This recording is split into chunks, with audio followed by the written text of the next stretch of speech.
About all these things on my show and how to help them.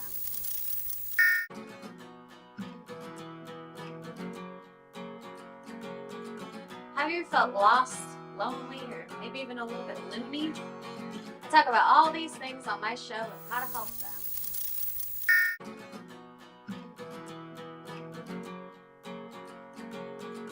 Have you felt lost, lonely, or maybe even a little bit loony? I talk about all these things on my show and how to help them.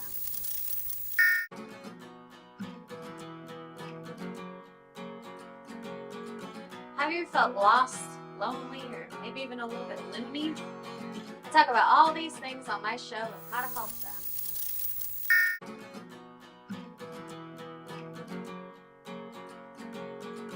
Have you felt lost, lonely, or maybe even a little bit loony?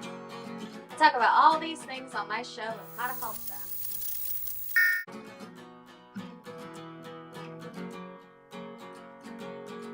Have you felt lost, lonely, or maybe even a little bit loony? I talk about all these things on my show and how to help them.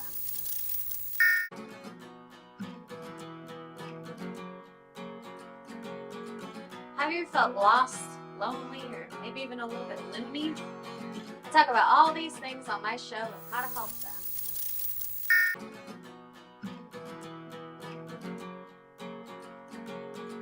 Have you felt lost, lonely, or maybe even a little bit loony?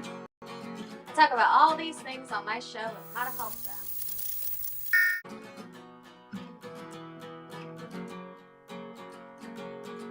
Have you felt lost, lonely, or maybe even a little bit loony? I talk about all these things on my show and how to help them.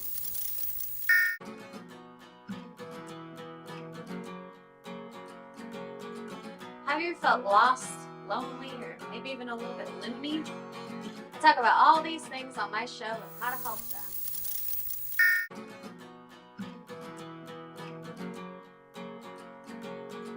Have you felt lost, lonely, or maybe even a little bit loony? I talk about all these things on my show and how to help them.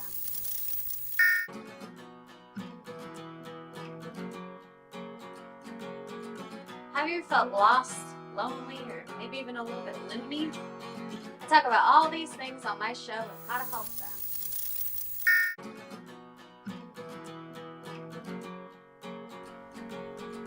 Have you felt lost, lonely? What's up, everybody? Welcome to Mental Melodies. This is your host, Carmen Bradley. What's the day today? February 6th, 2024. And you know what I don't understand? I don't really understand long nails. I've always been a short nail girl. For a while, I would go to get my nails done, and I would tell the people that I was a writer, and I am, but I would type all the time. That's the point. And so I would tell them they had to be really, really short, and especially when I got acrylics. I wanted them to be really, really short, but I hate to be that person that just doesn't understand long nails, but I guess the type of person I am, I just see long nails as being like a big encumbrance, you know, like how do you pick things up? Like there's no way that I could type with long nails. There's no way that I could get anything done. And yeah, that was just a little joke that I wanted to start with. In all seriousness, today has been interesting. I started the day feeling pretty down and like kind of tired, and today is both the 1 month anniversary of my dog's death, and also it's his birthday, and he would have been 9 years old today, and you all know that he's not here with us, but I've been kind of in this mode since I don't know, like the beginning of the year or whatever, but I've just been really, really going kind of slow, and I've been feeling this motivation to get out and kind of like push the ball forward and get the ball rolling, and I have been feeling like maybe I'm getting stuck in kind of a depression here. My friends and I have been talking a lot about winter and leaning into the season of winter, and I feel like to some extent at some point maybe I got a little lost there, and I was using it as maybe like a little bit of a crutch where I was like, well, it's winter, so I shouldn't be doing anything, and then I catch myself like in bed a lot longer. It's a lot harder to get up in the morning, and it's interesting that when I'm able to like kind of take a step out and see myself from the outside, I start to notice things like that. And I've definitely talked about like being able to recognize when you're in a moment that maybe you want to get out of, and that's kind of how I've been feeling, I guess. And today I was like, man, I'm in a moment where I want to get out of it. But now that I'm saying that, I realized that this morning I was sad, and I definitely had a reason to be sad, and I need to give myself grace. I've talked about this before, to be able to like have those moments. So sometimes it's hard to tell, like, is this a giant moment in time and I need to be worried about it, or is this just a little moment in time and I can just kind of lean into it? And I think that that's what this morning was. It was just kind of a moment, and I needed to lean into it, and I needed to be sad for a bit. But I guess I catch myself like judging myself, and then I notice all these like other thoughts start to pop up. I remember a couple episodes ago I was talking about this, and I'm thinking about this book that I was reading called either Resilience for Actors. No, that's one of them that I've been reading that's related to this idea, but I've been listening to the podcast Untethered Soul, and I've mentioned this. And in Untethered Soul, he talks about mental illness and how you can kind of recognize it. And I remember a few episodes back, I mentioned like intrusive thoughts, and I think I mentioned it in a sidebar, so I want to make that more of a longer thing right now, where I talk about symptoms of mental illness and when you can notice them, and specifically like how to heal yourself. So I'm going to do another little sidebar where I go back and talk about this last Saturday I presented at Zen Bar, which is put on by LV Yoga Therapy. My good friend Stephanie Jillian and her business partner Michelle, they own this company, and it is, oh my gosh, it's just excellent. They put on so many different events,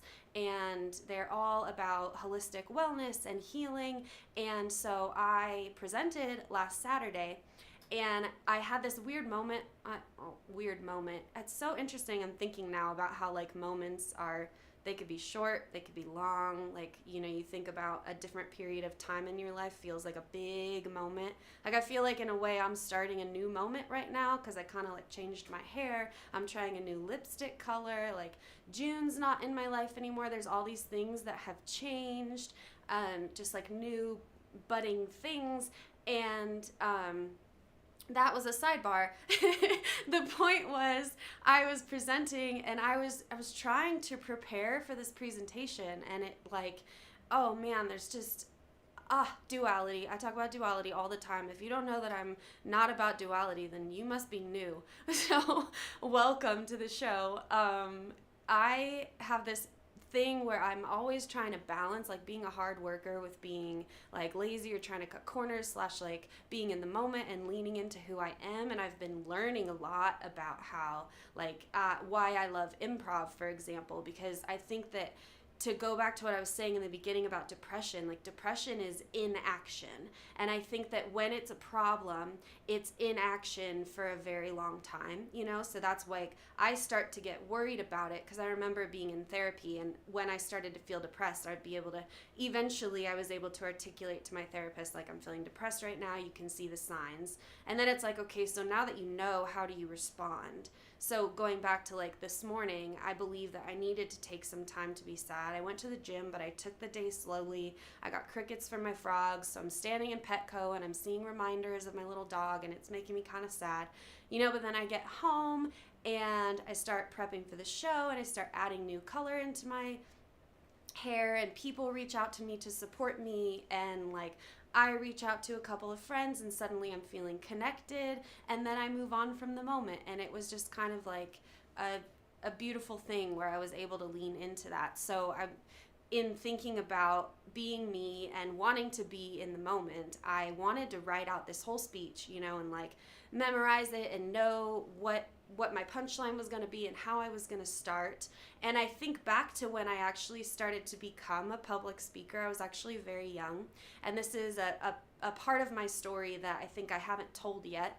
And I think it's because when I think about narrative therapy, and I think about like the shift from I tell the bad side of my story to I begin to start to see the good, today feels kind of like that, where it's like I can see how you need all of it, and I can see how today was a day where I learned that lesson about sadness again. but I feel like I'm starting to pull the really good parts from the story that really tell, like, I don't know, the story of who I am, and who I had a tendency to be and who I was going to become. And there's like the story of the trauma and all the things that like knocked me down and all of that. And that's beautiful too. And they're both the same story, but you can tell your story with an emphasis on the darkness, and you can also tell your story with an emphasis on the light. And so in this period of time right now, which I've mentioned before, where I am like collecting on seeds that I've planted, and I am like actually benefiting from my manifestation and still looking forward, but being in the moment and learning all of those lessons, I'm able to see more of the parts of my story that were like bright and that really showed like who Carmen was, And so like this speech I always think about that I did back when I think I must have been like 18 or 19, I don't know. I got into college because a foster care foundation helped me out. It was called Promises to Kids. They're located in San Diego. One of the owners, Stephanie, also her name is also Stephanie. Anyway, my friend Stephanie Jillian, if you're ever watching, that she would understand that moment, because we talk about those things where you start to see like patterns in life, and like how different angels and people that come into your life often have like the same name, or they have like similarities, and you start to like see these patterns throughout your life. So speaking of patterns, public speaking has been a pattern of mine for a long time, starting with that. And I gave this whole speech at an anti-domestic violence campaign sponsorship dinner sort of thing. And it was like a really fancy dinner, and I was just like a kid, fresh out of high school, trying to figure things out. But that period of time in my life was a time when I was very... I was like trying to recreate myself, but I was also very stuck. There's this, interesting. I'm just realizing, like, again, where kind of like the opposites started, or maybe it's always been that way. But before college, I remember I wanted like a different last name, and I wanted to walk away from my story. Like, I didn't want my stepdad to be a part of my life. I was like, I finally got out, blah, blah, blah, and I like jumped into college, and I started to identify by a different last name. It was like a foster family that I had. And then my whole story and journey led to eventually getting my own dad's last name back, because he was not in my life when I was growing up. And so that's a big part of my story, is like becoming Carmen Bradley. And it's interesting because like Carmen Bradley is who I am, and the more steps that I take into being that person, like if I think about when I first decided to file the papers to change my last name from the last name that I had as a kid to the last name that I had now, it's like now I'm so many steps into that journey that like I don't even question it anymore. Like, I'm Carmen Bradley, that's what people know me as, that feels right to me. And the first time I started that, the first time I got that name back, it was my last year of teaching high school, and it was so important to me at that time to be able to be Miss Bradley instead of Miss Kreitz. That was my old last name, and I might as well just say it, because when I'm telling this story, I think about how like I didn't want to identify as that when I went into college. But interestingly enough, like people kind of have been popping up from my past lately, and like I went to a birthday party at my sister's house, so I ran into somebody from high school. So it's like, obviously I was that person, and there was nothing wrong with that person either. And even though I had a last name that I didn't like, and I was associated with a person that I didn't like, again, going back to like being able to see the light in my story, I can see how even though I had that name, and even though I had a lot of trauma, and even though there was all this illness associated, like that person has always been me. And so I'm thinking about something I've mentioned before about really like loving your past selves and really channeling parts of you that just had I don't know, channeling different parts of you. I've talked about this before. That's just like an afterthought. So anyway, I sure you noticed that I started with a joke, and so I think the end to this particular segment is to finish up what I was saying about the speech I gave last Saturday, which was very, very short. And I had initially wanted to give this whole speech about perception, and it's so if you were tuning into last week's episode, I was like, yeah, I'm going to talk about the chakras. I'm going to talk about the chakras. And then I like didn't talk about them. I only talked about them to reference the fact that I knew that I was supposed to be talking about them, but I wasn't. And so I had this realization when I was preparing for last Saturday that I was like, I'm a comedian. That's like who I am. And I have these like different sides of me, but I love like being in the moment, and I love preparation also, but I needed to give myself grace to just be like, it wasn't even that big of a deal. Like, it was just a Saturday with a friend. Like, let me just go up and say what needs to be said. And so I gave myself some talking points, and I knew what my punchline was kind of going to be, and that was it. And then I jumped into it and gave myself permission to like do better, and that's something I've also talked about, is just like giving yourself permission to kind of start over. And I think that that's how I was feeling this morning. Like, I'm feeling kind of sad about June, but I'm getting up and I'm moving slowly, and I got a coffee and I went to the gym, and here I am talking to you, and I'm starting to feel better, and like I don't have to be sad all day. And I gave homage, to a life that I loved that is no longer here. And yeah, so let's take a little break, and I will see you back in a couple minutes. Traditional TV is going away. Hollywood is starting to fade. People are demanding real stories from real people. Our voices are now being heard in our own way. Podcasts, Facebook, Twitter, YouTube, and TikTok Live are becoming the norm. Internet TV has now reached the highest demand in human history. Social media shows is now the new media of the century.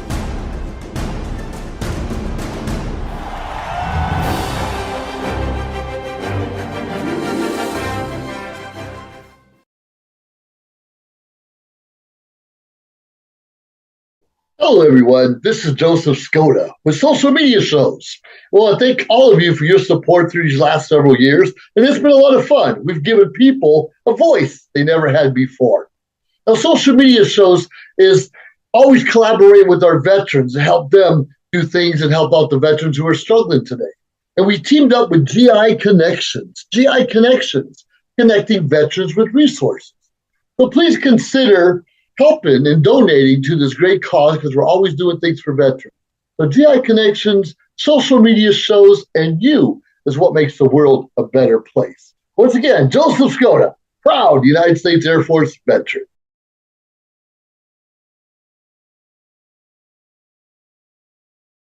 Hello, everyone. This is Joseph Skoda with Social Media Shows.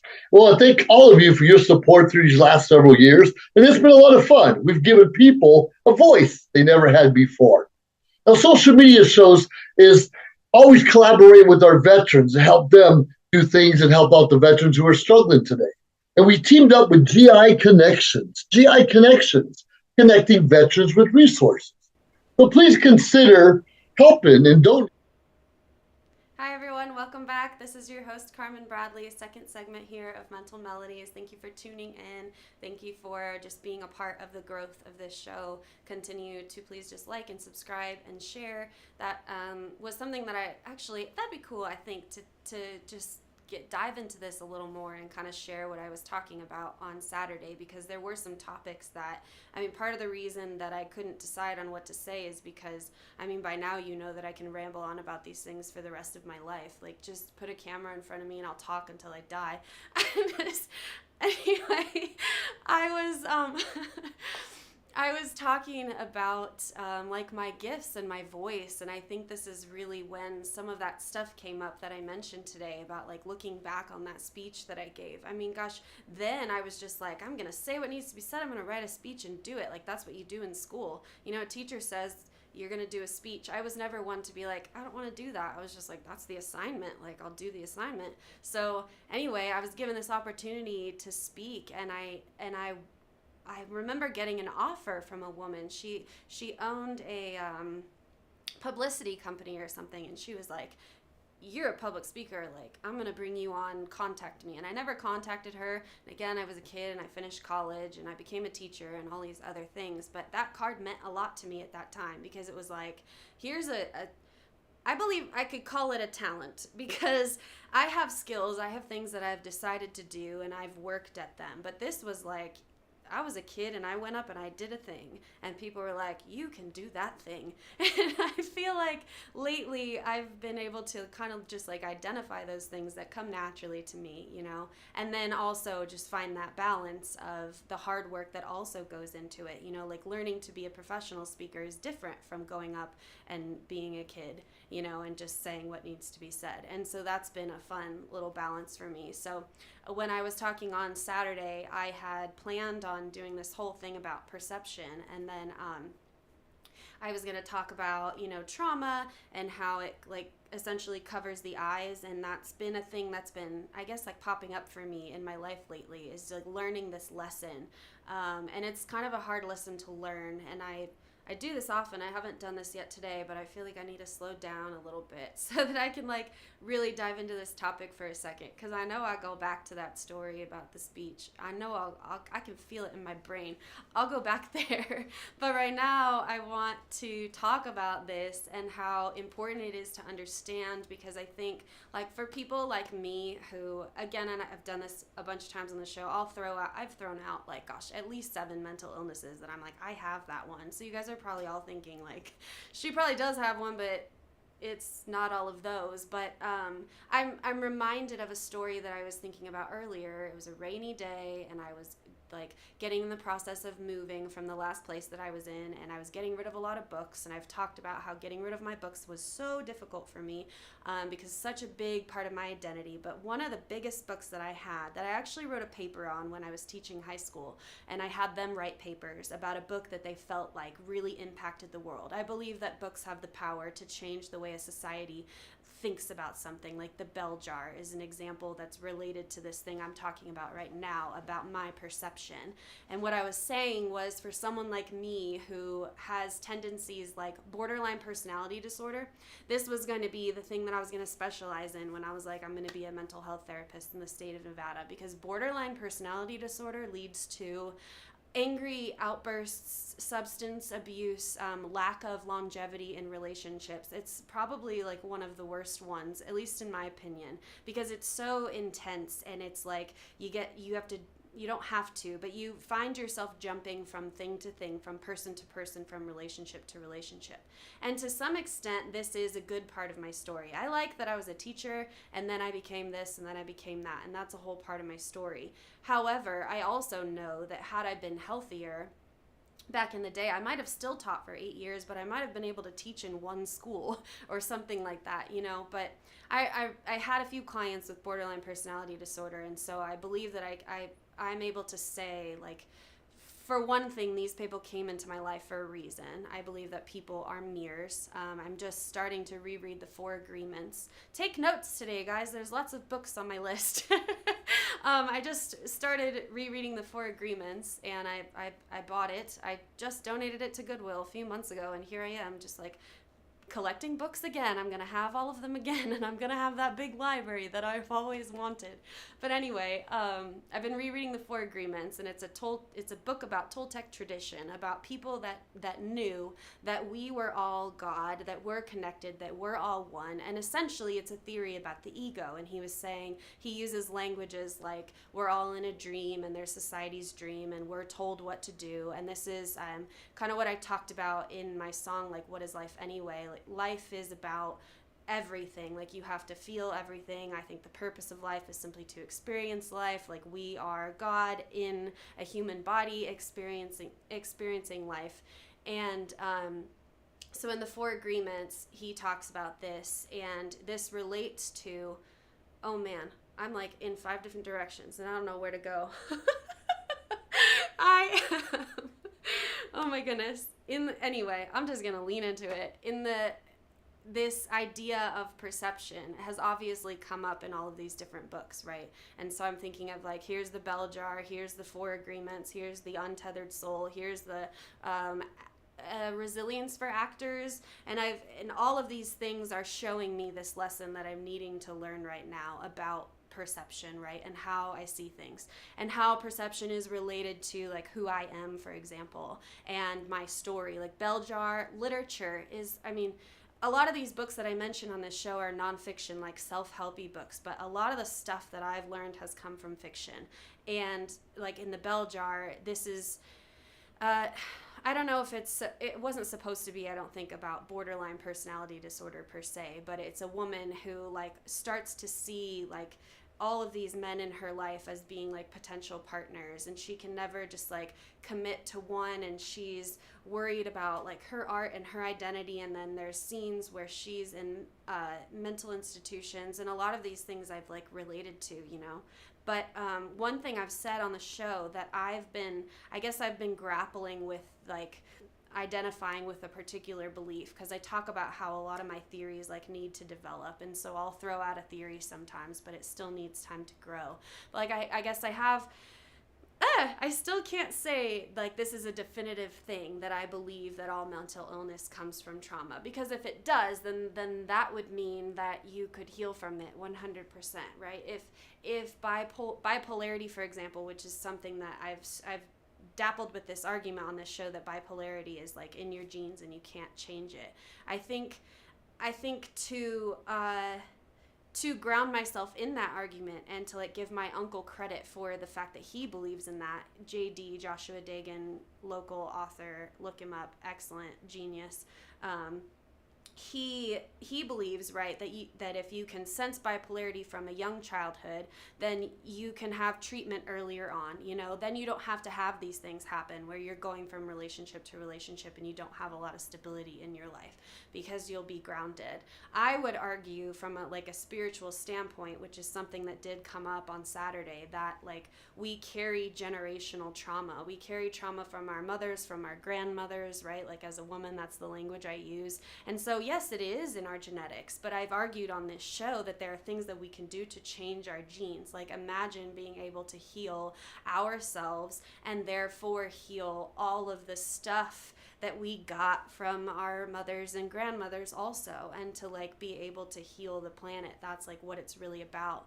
And so that's what I was talking about on Saturday when I was struggling with like, I only have 5 minutes and I got to give a speech about perception. Like, bro, that's not enough time. And so I came to the conclusion that I was just there to test a joke on some people and introduce myself. And I was like, I'm here for this. Like, I guess part of the struggle came from, like, I'm not a therapist anymore, but here I am. Saturday was like an event for networking for people who are like healing people. And I was like, I don't heal people anymore. Like, I just like say funny things and play my guitar. Like, I just want to be happy. I'm not helping anybody, but that is 100% not true.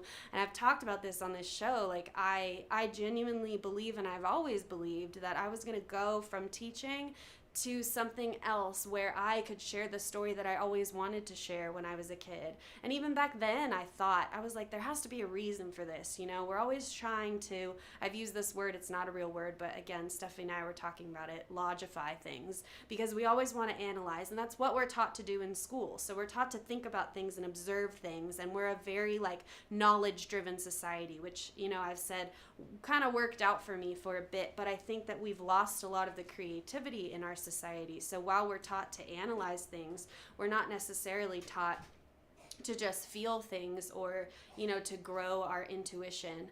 And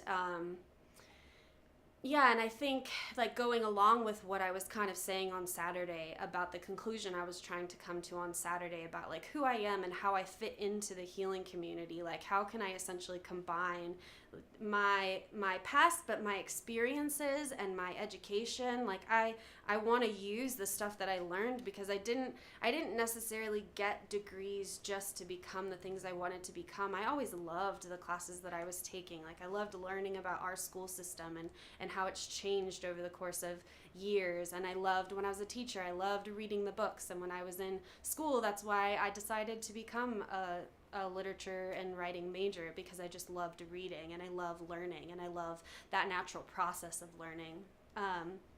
So again, like just going back to what I was saying, I was thinking a lot about like what I have to offer, and again, like what do I have to give? So what I started with on Saturday is I said, hi, my name's Carmen Bradley, and I said, but now I can't even remember it, but I was talking about how I had nothing to offer, because that's kind of how I felt. So I was like, hey, I'm just here.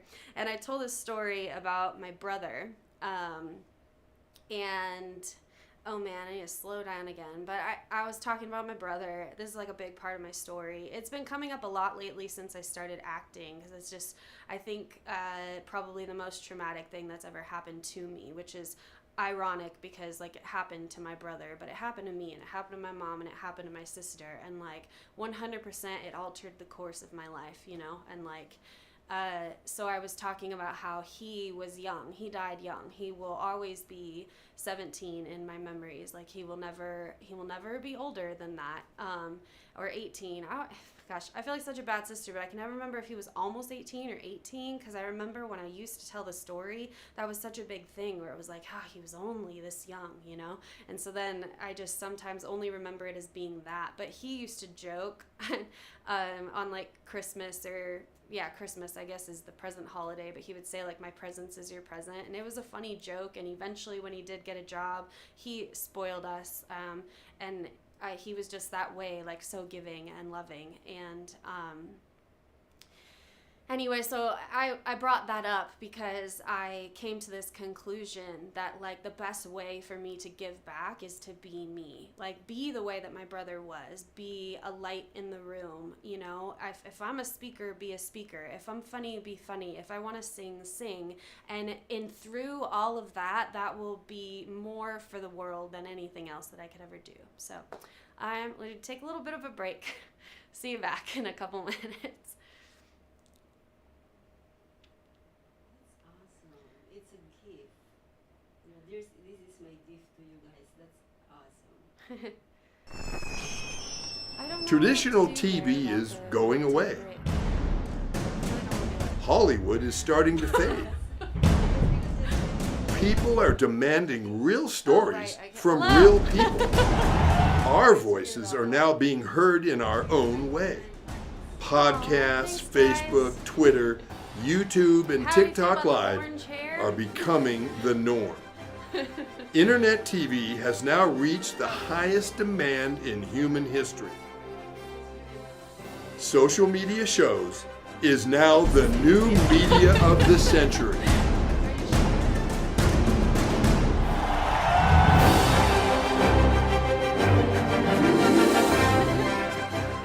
Hello, everyone. This is Joseph Skoda with Social Media Shows. Well, I thank all of you for your support through these last several years, and it's been a lot of fun. We've given people a voice they never had before. Now, Social Media Shows is always collaborating with our veterans to help them do things and help out the veterans who are struggling today. And we teamed up with GI Connections, connecting veterans with resources. So please consider helping and donating to this great cause, because we're always doing things for veterans. So GI Connections, Social Media Shows, and you is what makes the world a better place. Once again, Joseph Skoda, proud United States Air Force veteran.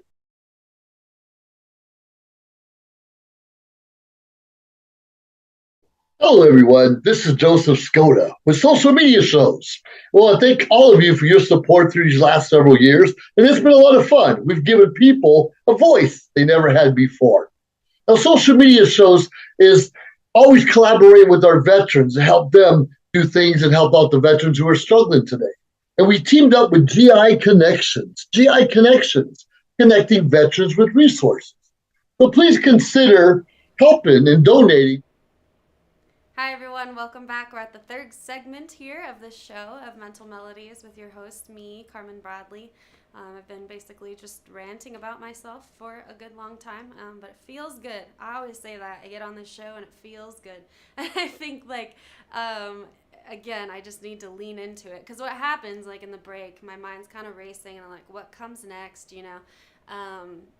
But today a lot less so, and it's funny because I talk about microcosms a lot on this show and how like I see these patterns, and so I've talked about before how my mind has been quieter lately, like in general, you know, and that's just I guess going back to how I started, like I was talking about observing thoughts, and I brought up a few of the books that have been kind of teaching me this lesson about how to heal mental illness. Like I think if let's say the first symptom that you see are intrusive thoughts, and this is not the only symptom that you could follow, right? Like I could talk about the fatigue and all these other symptoms I was seeing. Sometimes it's hard when there are so many to like nail in on one, but it's good to just pick one thing. I've mentioned how that's how I got started, was like picking one word a day for a while, and then it became one word a week, and then one word a month, and I have not been able to nail down one word a year, but I've kind of also just steered away from that as a project.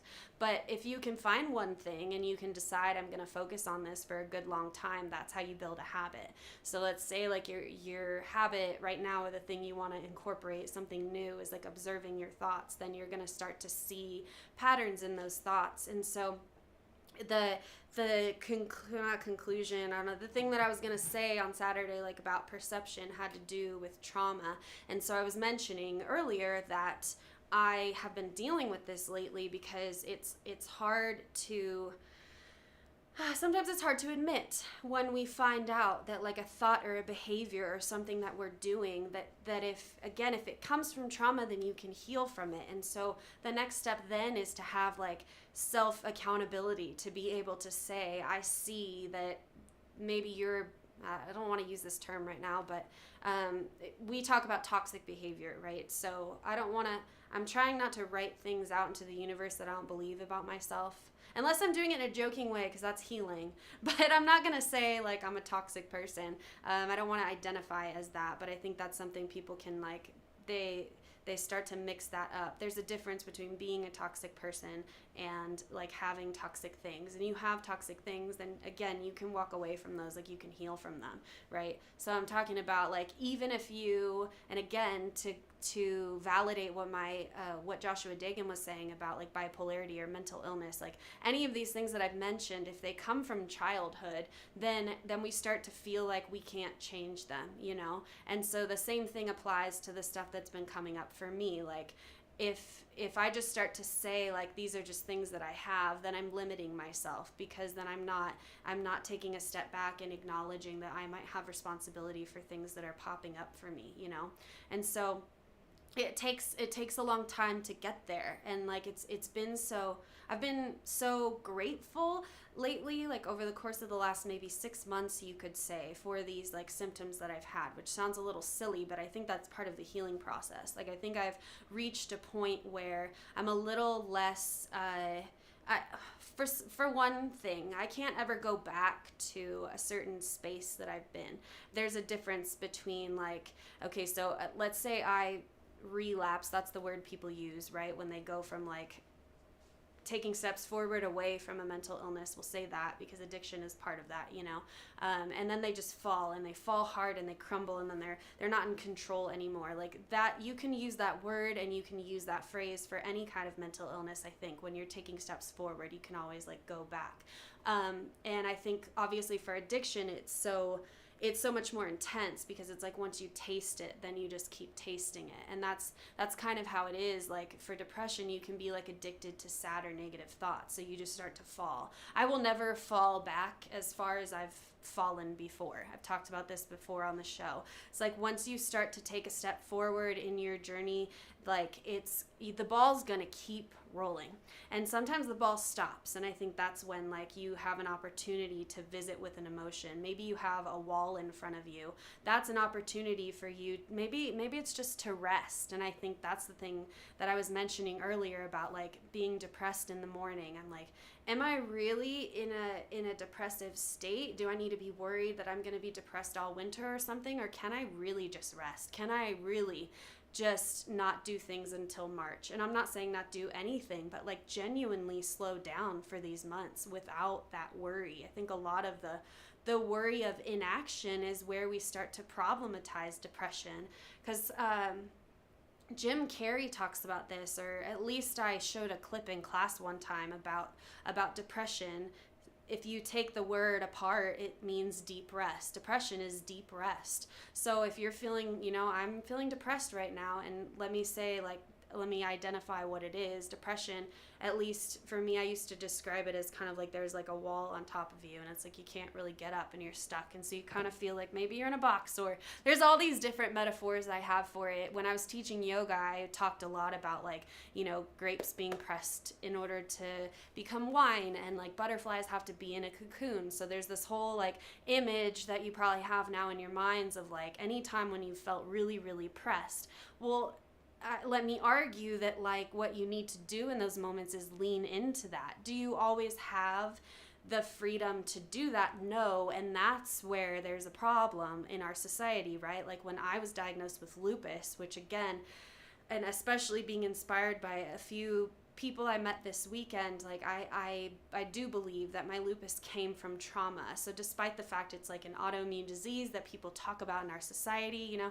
Selena Gomez has it, so therefore like it validates what I'm going through. But I would argue that while I might have symptoms that you could tie to lupus, maybe for the rest of my life, I don't think I will, but I think that, you know, they'll pop up and they'll pop up and they'll pop up. Eventually they'll go away. But when I was diagnosed with lupus, I didn't really want it to go away, right? When we think about the addiction that I was talking about, like not just of substances, but of feelings, of emotions, of things that make us feel safe, like lupus in a way, what it did is it validated what I was going through at the time. And it almost validated it more so than like the mental illness diagnoses that I got, because the mental illness diagnoses come with shame. They come with like, I'm the girl who's been depressed, like I'm the girl who tried to kill herself, I'm the girl who like was really cool in high school and then I became a whole hot mess. And that's what mental illness came with.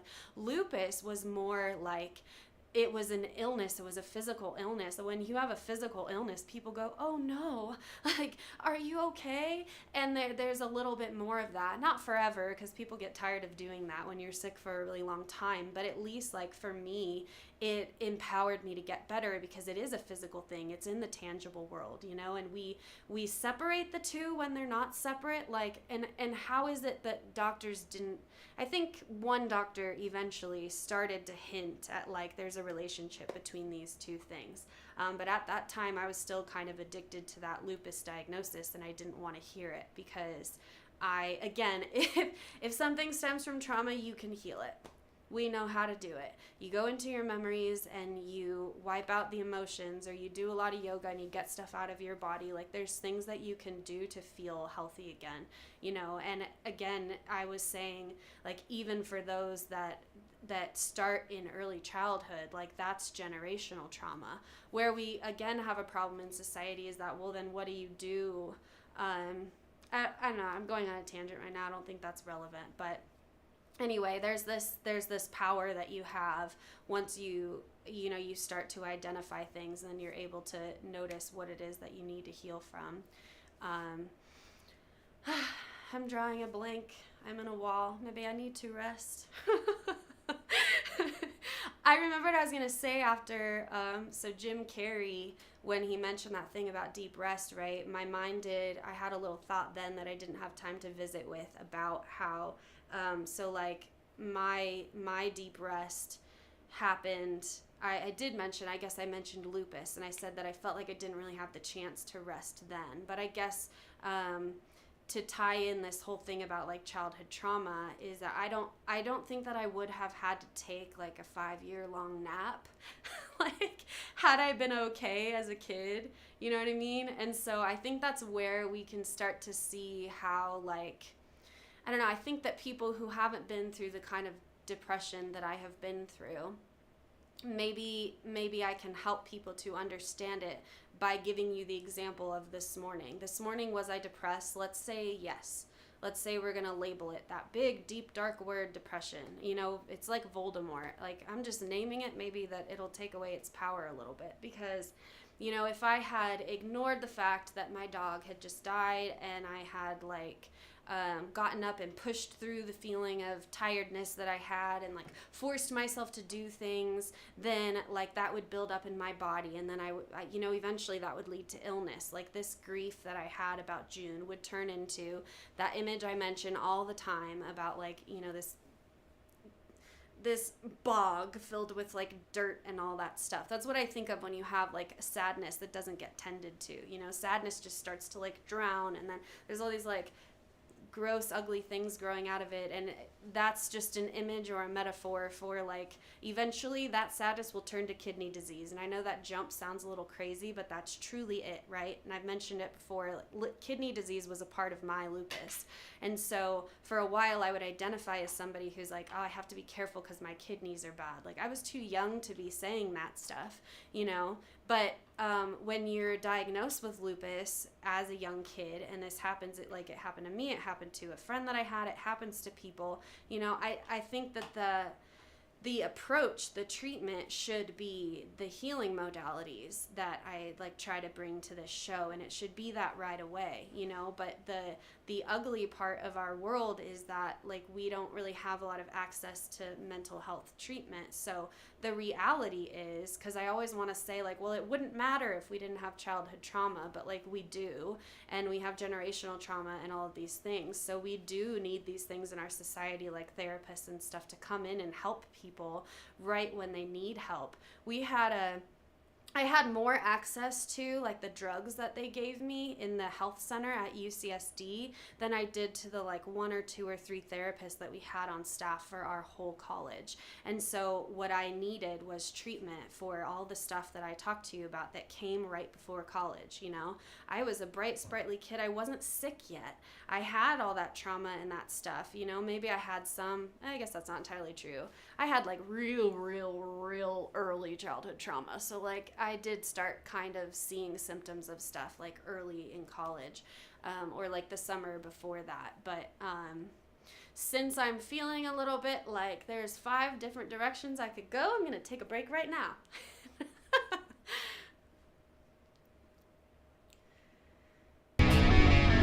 Las Vegas, here we come! I can't believe we're all moving to Vegas. I know, right? It's a dream come true. Wow, super creepy dude. Mason, stop. I think he heard you. What if someone walked up in the back of his Cinema?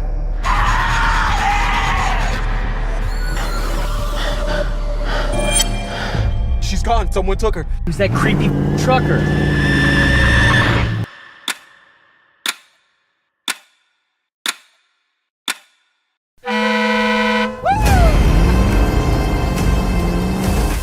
What are you doing?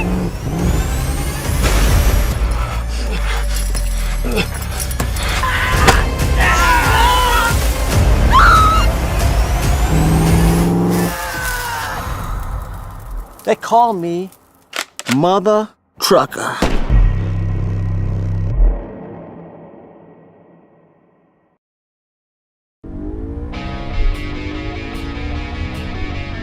Las Vegas, here we come! I can't believe we're all moving to Vegas. I know, right? It's a dream come true. Wow, super creepy dude. Mason, stop. I think he heard you. What if someone walked up in the back of his Cinema?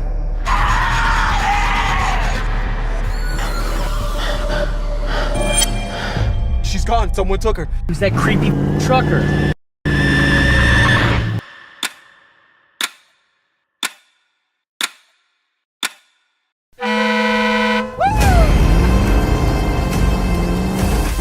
What are you doing?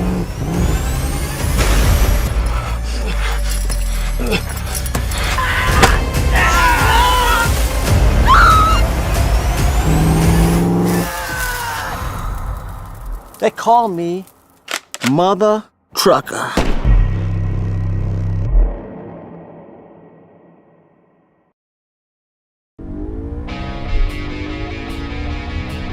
Las Vegas, here we come! I can't believe we're all moving to Vegas.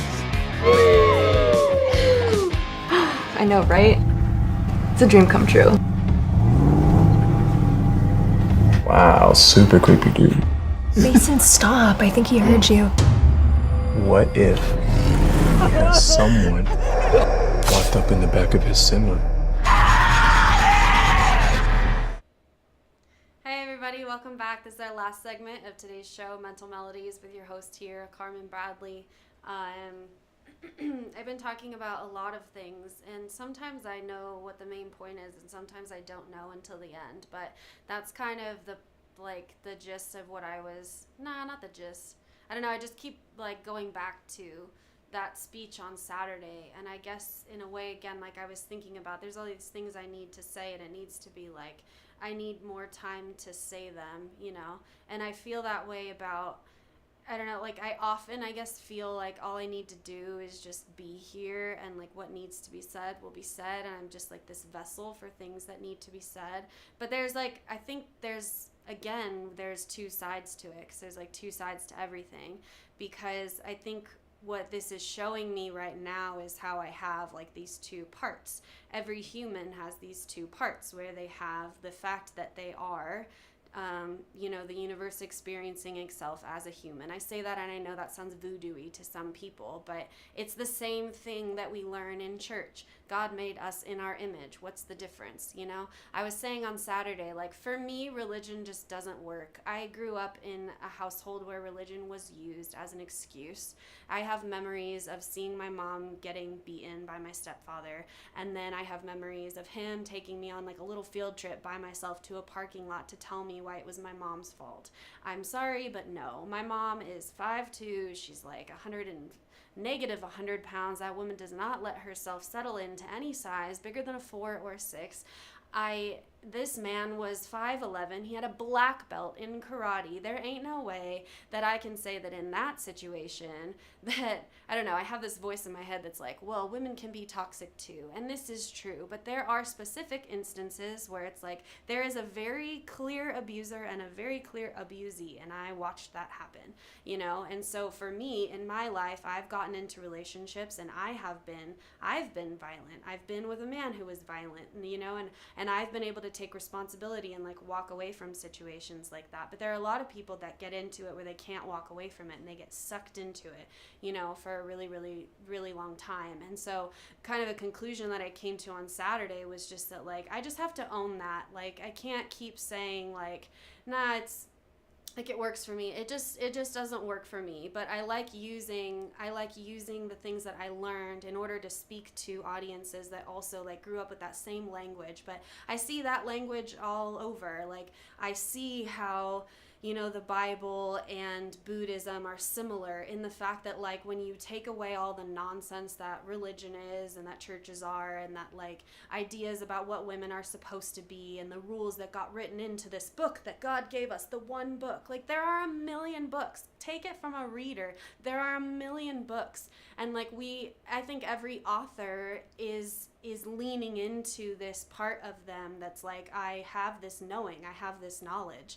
I've learned that love matters more than anything. I can see the patterns in society, and I see what's wrong. That's what an author is, what a speaker is. Let's argue that I was a part of the Toltec community 5 different lifetimes ago, and now I'm just some kid named Carmen who was why is it that I can tell that how I'm growing up doesn't make any sense? That's who I was from a really young age, I've talked about this before, and this is kind of coming to the conclusion, I think, of what I was kind of emphasizing on Saturday and what I'm emphasizing now about me and my gifts, and why it matters to me to just be in the moment and to lean into that, because I felt almost tasked with it as a kid, where I was the truth teller.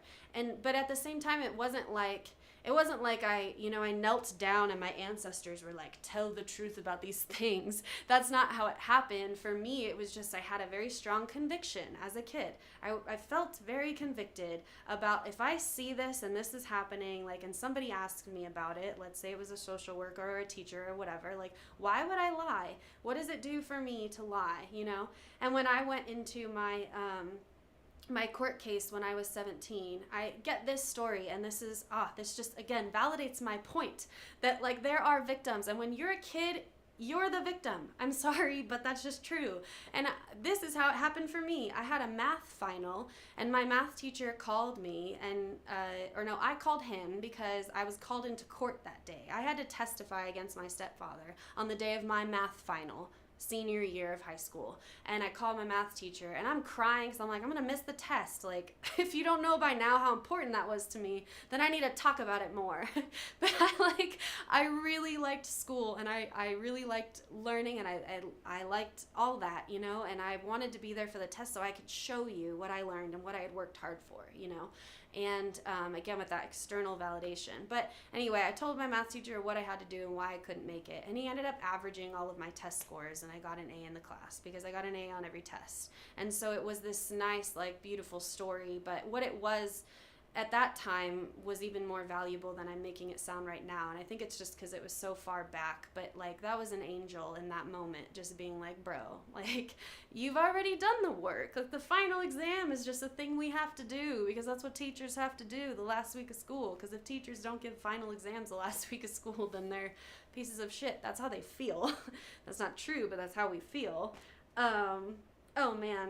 I'm, like, in a passion rant. And okay, so I guess this all comes down to, like, the voice, you know, and how, like, I feel like my voice is so much a part of my identity and who I am, you know, and it's like we all have all of it. We all have I'm doing this because I'm thinking of chakras, because when I think of the voice, I think of like an energy center, and I think of how my voice has been blocked by trauma, and how, like, for me that was so awful, particularly because I am so much a vocal person. Like, I am a speaker, I am a singer, I am an artist, like all these things. And so when my voice was shot, like, it closed the door for a lot of those things for me. But I feel like even from the beginning, even though that was true, like, I was always trying. That's a thing, like, you know, when I think about that, what the kind of story I shared about how I was like the truth teller as a kid, you know, I think about how even though this goes back to like the two stories thing, like, even though there was all this trauma, and even though I've shared a lot today and in past, you know, episodes about stuff I've been through or stuff I've done because of mental illness or like patterns that I've had, there's also this story that is also just as true about this girl who has always been, like, tenacious is the word my mom uses to describe me, but she's always been tenacious, and she's always been articulate, and she's always been aware, and she's always been intuitive, and she's always been a fighter. And so, like, when I first look at the story of like lupus and mental illness, I see a girl who was like thrown down, like crumpled, you know, like I'm in that box and I can't get out of that box for a really long time. Reason being is when mental illness is really intense, it comes from intense trauma, right? So, like, you can be depressed in the morning. I was depressed this morning. I was, like, but it didn't mean that it was for months at a time, or it didn't mean that it was forever, or that I have to identify as a depressed person, or that I need to take Prozac. It just meant that I had a moment where I needed to rest and I needed to be sad. But I had a moment where I needed to rest and I needed to be sad for like a decade, and that is because of childhood trauma, right? So, but I see the story that way. I see it as like Carmen being victimized, you know? So again, back to that story, like what happened after the math teacher thing is what the tools my stepfather used to try and win that case was he tried to defame my character as a kid. Like, it sounds so stupid thinking about it now, but it was so serious back then, and he was so serious, where he used the same exact argument that he used to use to me when he would take me in the car after like a fight he had with my mom and blame it on my mom. He was doing the same thing, because when I was 17, I was no longer a kid. Like, that is what happens, you know, we do grow up, and a lot of us in situations like that are like, fuck that, and we walk away. And so the person who is so used to being in control, my stepfather in that case, like, I became an enemy because it was no longer relevant for him to pretend that he loved me or that he cared, you know? And so then it was like, Carmen did it and she's a bad kid and all of these things, and that simply wasn't true. Like, ask anybody who knew me at that age and like what I was known for, and it wasn't being like a brat or even rebellious. Like, I'm a rebel now because the world made me that way, but back then I was like a good kid, you know? I remember a teacher saying, like, he called me like the quiet kid in the corner, and I would like listen, and then I would take copious notes, and my tongue was always out because I was always concentrated. But I've always been the person also, and this is something that's come out recently with people seeing me who, like, I do stay quiet, I observe. Maria talks about being like this, you know, but when I have something to say, I say it. And so there's been like periods of that, you know, in childhood where I'd be quiet, I would observe, and then when I had a moment to say something, I would say it. And I feel like now, again, back to like moments, I have a moment now that's like longer and stronger, and my voice is more open, and so I get to say more, and I get to say all of it, and I get to say everything that I want to say, and I finally get to like be who I am, and that's a really cool, beautiful thing, you know. So at the end of my speech on Saturday, I went back to the thing that my brother said at Christmas. Like, I think it might have been his last Christmas, actually, when he told me that. And he said it as a joke, but I mean it seriously, that like my presence is your present. Just as you should feel that your presence is a gift. Like we are all blessings, you know. And so anyway, that's it. That's me for today, and I'll see you very soon.